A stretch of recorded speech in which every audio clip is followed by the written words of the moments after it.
Okay, everybody. So it is video time. It is video time. Let's get started. So I'm labeling this this video here. Let's see, why is it not coming up on here? Come on, man. Let's do it. All right, looks like it might be scanning to another, let's say, well, this will be good for people. Oh, okay, it's scanning to another, to my Mike Agugliaro page. So that's cool. That's cool. We are tracking. So what I called this video here is Plan B is the new Plan A. What's up, my man? Kevin, nice to see you. And so here's one of the biggest issues that are happening today is that it is the wrong time to optimize your life is in the middle of chaos of a situation. That's the absolutely wrong time to try to figure something out. And dealing with a situation with no plan, well, that's a real shit show, isn't it? Because now you're trying to make it up as you go, and that creates a whole bunch of stress.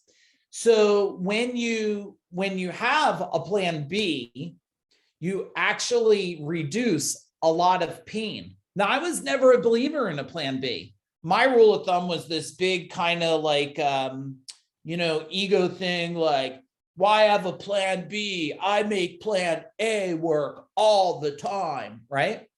And then when I learned about how there's no warning to things, that all of a sudden having a plan B actually removes all the stress, all the anxiety, all the pressure, because you've already have a backup plan. You already have had to deal with that situation.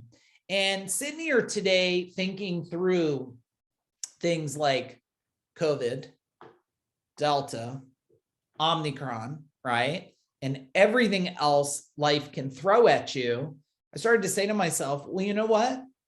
If you sit here and say, okay, here's the best case scenario, right? Here's best case scenario. Best case scenario is I plan, my day is going to be like, I have some scheduled appointments tomorrow. I have a 9 a.m. Then I have an 11 a.m. I'm pretty sure I have one more that I didn't write down. I got to check in my phone. And then I have an agenda of items. So this is my plan A for tomorrow. It's a very good plan. It's all mapped out. Now, the question that I should ask myself, that I would ask you to ask, and do me a favor if you're on this, can you share this to your channel, let some other people check it out, or definitely communicate with me below, is the thing I should ask myself is, okay, if this is the perfect plan A tomorrow and everything goes well, what is my desired outcome that I'm going to get? Like, what's my desired result? And I could say, oh, it's going to help me get projects done, and more people are going to, join the free Facebook group, the Food Dog Facebook group, and we're going to get our new t-shirts made. And like, I could have all this perfect scenario. And I'm like, that's my desired outcome. I know exactly. The next question I should ask myself is, what could possibly come up? Like last night, something came up. My wife was using the sink in the house next door, and all of a sudden the kitchen sink, no water's coming out of it. So it's a new house. We did a ton of work in it.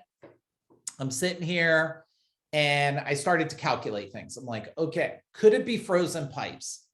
It is weird that it's only one section that everywhere else in the house was working. So it's not a main frozen, but could it be winds blowing in one of these flood vents and it froze it? I'm like, all right, maybe. Or could it be a faucet problem? Could be a faucet problem. So I said, you know what? Let me go under there and let me check these pipes. Let me just make sure if it is frozen. So I put on my Carhartt pants. I put on the knee pads. I start climbing under there. I look, I'm like feeling them, like not frozen. And I see where it's tapped off. the PEX and it's going outside. So I go outside, check that faucet, water's coming. Okay, it's not frozen. I make a call, it's in the faucet. But the whole time that I was getting ready to go under the crawl space, I said, okay, best case scenario, it's not frozen, it's something else, but I'm going to get to check out the crawl space, make sure there's no problems, no water issues under there. Okay, this is going to be good. I've been wanting to go under there a couple of weeks because we're in the middle between the bay and the ocean, which it floods down the bay a lot, which means there's a high water table. And even though I had a whole waterproofing and dehumidification systems under there and stuff, I haven't been under there in months. We had a lot of cold weather. We had a lot of flooding. I said, okay, so best case scenario, nothing's frozen. Best case scenario, I get to check the dehumidifier, make sure it's working. Worst case scenario, I go under there and it's really, really frozen. Okay, worst case. Then I calculated it in my mind. So if I go under there and it is frozen, what's the next step? Well, I got to find a way to defrost it, but it was trickling some water. So do I have a portable heater I could put under there? Do I own a heat gun that I could go and hit it with? It's PEX tubing. Is there something that could be shut off? Like I'm starting to calculate plan B. And then I'm like, okay, but let's say it's all good. Then I said, I'll go to the faucet. Called Dean, friend of mine who did a lot of work there. And he says, look, it's probably this. And I'm like, okay, best case scenario. I take the faucet off. There's sediment. I cleaned it out. Okay, worst case scenario, plan B. What if it's not that? Okay, I'm going to call Mike Jackson and say, Mike, can you come out? So the fact is, this is a behavioral conditioning that you make a decision to take on. And when you start saying, okay, I got a plan A, but what will the plan B be? Now, all of a sudden you can remove all the pressure, because think of yourself, anytime you've been in a high stressful, high critical situation, stress comes in because you don't have a direction, you don't have clarity, and you have chaos. You have chaos here. Now, the cool thing is when you become this person that's always replanning or building or thinking about a plan B, you actually enhance your critical thinking skills, right? You start to enhance these critical thinking skills and it makes you start to process different. So let's look at it this way. Let me give you a couple coming up. So COVID stuff, right? It's like, okay, we have it. Plan B. What if there's another strain? What do I have to do then? What do I have to plan for? Like my wife and I had COVID. My daughter had COVID. We had a plan. We had the medication early for it. We had everything there, typed up, ready. There's a bin in the closet that's labeled kind of COVID stuff, right? I have it all planned. So if we got to deal with it, it's like, pull out the plan. Here it is. Best case scenario, you don't get the shit and you stay healthy and you don't have to deal with it, right? The next plan B is like, what if there's something else that comes after it? Omicron. Okay, do we have a plan for Omicron? Do we have the stuff? Do we, let's look at, I hope this is helpful because I'm helping you think through things that most people are not thinking through and they're dealing with consequences. There's a shortage of products. So I have certain vitamins I like to take. And so what do? You don't order one bottle at a time. You start ordering and you keep some inventory. What if they run out of inventory? What will you do then? So what I want to do is actually get you to think that plan B is really the new plan A. And when you have both, you get rid of stress, you get rid of pressure. Now, can you predict everything? Probably not. Can you be prepared for anything based on this concept of thinking? Absolutely. Absolutely.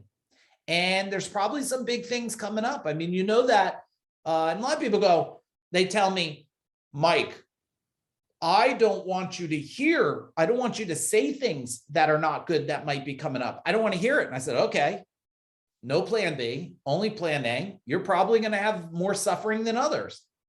See, I don't listen to things and go, that's a bad thing or a good thing. I just say it's a thing. And am I prepared for the thing? It's like thing one and thing two, right? What was that, Dr. Seuss? Thing one and thing two. I'm just going to be prepared for it. Now, do we know that I had some cool stats I shared today with a group, was like there's like 1.5 million homes going to be finished built in 2022. There's also going to be 1 million foreclosures. Well, hang on a minute.